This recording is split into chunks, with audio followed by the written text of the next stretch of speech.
जय योगेश्वर। मैं रीना सिंह श्रीमद् भगवत गीता के 12वां अध्याय भक्ति योग में भगवान के द्वारा वर्णित धर्मामृतम के 36 गुणों में 11वां गुण दृढ़ निश्चय के तीसरा एपिसोड के बारे में बताने जा रही हूँ। भगवान भिन्न भिन्न रूपों में हमारी परीक्षा लेते हैं। कभी किसी के साला आता है और कहता है कि अरे तुम दिन रात गीता रटते रहते हो, इससे तुझे क्या मिला? मैं भले ही गीता नहीं पढ़ता हूँ, परंतु मुसीबत के समय आकर मैं ही तुम्हारी सहायता करता हूँ। उसे अपने साला से कहना चाहिए कि साला साहब, इस जन्म नहीं तो अगले जन्म तुझे गीता पढ़ना ही पड़ेगा। बिना गीता पढ़े छुटकारा ही नहीं है। बिना गीता पढ़े भगवान के पास जाने का मार्ग नहीं मिलेगा। भगवान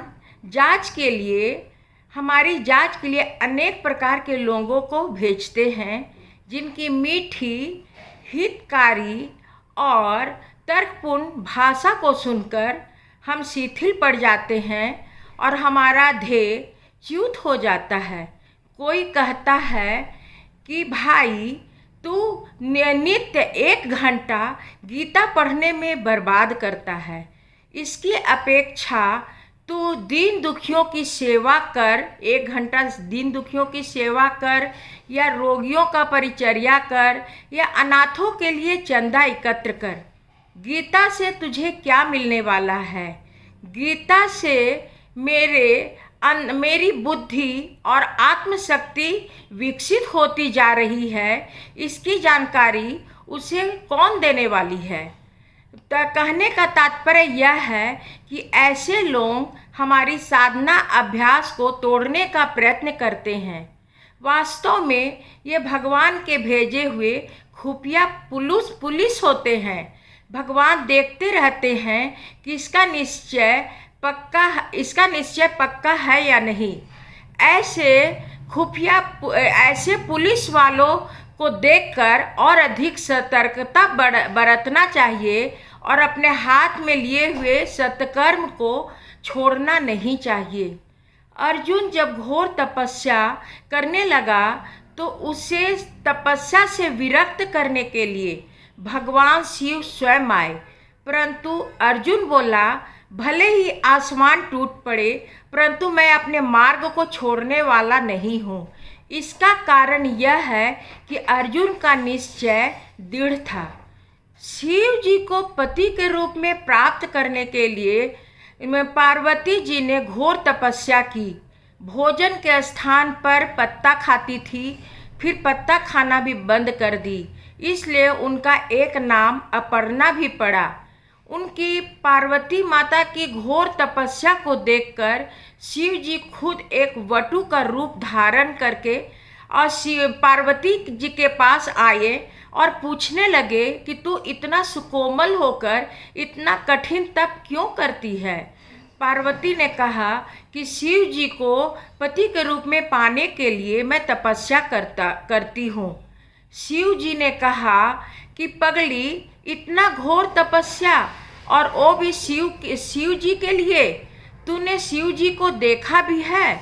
उसके पास कुछ भी नहीं है। उसकी अपेक्षा किसी धनवान युवक के साथ विवाह कर ले, इससे तू भी सुखी होगी और तेरे माता पिता भी सुखी होंगे।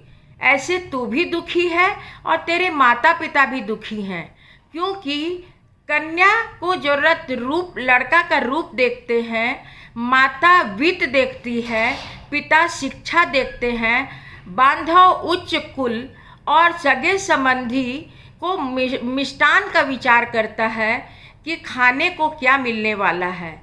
शिव जी का रूप कैसा है यह शिव जी खुद बताते हैं। वह विरूपाक्ष 3 नेत्रों वाला है। स्वप्न में भी, रात में स्वप्न भी कोई देखे तो डर जाए। उसका शील चरित्र तो होना चाहिए ना, उसका शील चरित्र तो देखना चाहिए ना, लेकिन उसके कुल का भी पता नहीं है। वह अलक्ष्य जन्मा है, उसके माता पिता का भी पता नहीं है।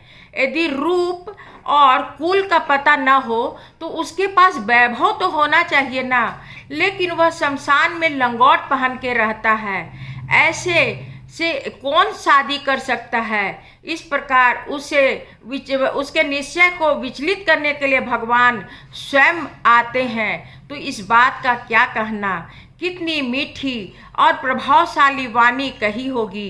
इससे मनुष्य विचलित हो ही जाए, निश्चय से विचलित हो ही जाए। पार्वती ने कहा कि तूने शिव जी की बहुत निंदा की, लेकिन उसमें एक सुंदर बात, एक शब्द बहुत सुंदर का प्रयोग किया, जिसके चलते मैं तुझे छोड़ देती हूँ। नहीं तो मेरे आराध्य देव का किसी की निंदा करने की आपकी क्या हिम्मत थी? आपने कहा कि वे अलग जन्मा हैं, उनके जन्म का पता नहीं है। यह बहुत उत्तम बात है। जिसका जन्म का पता नहीं है उसका मरण का भी पता नहीं है। यदि मैं किसी और की कामना करूं तो आज वह घोड़े पर बैठकर आएगा और 4 दिन के बाद 4 आदमियों के कंधे पर जाएगा। ऐसे से शादी करने से क्या लाभ? इसलिए मैं तो अजन्मा शिव जी के साथ ही शादी करूंगी। इससे पार्वती जी का दृढ़ निश्चय प्रकट होता है। मनुष्य का निश्चय दृढ़ हो तो भगवान को मानव प्रिय लगता है, परंतु हमारा निश्चय पक्का होता ही नहीं।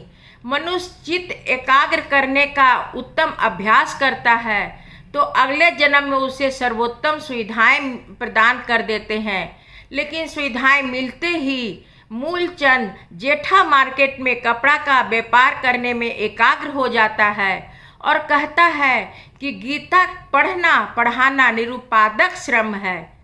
क्रमशः आगे। यदि यह धार्मिक धारावाहिक अच्छी लगी हो तो लाइक और सब्सक्राइब अवश्य कीजिए। धन्यवाद।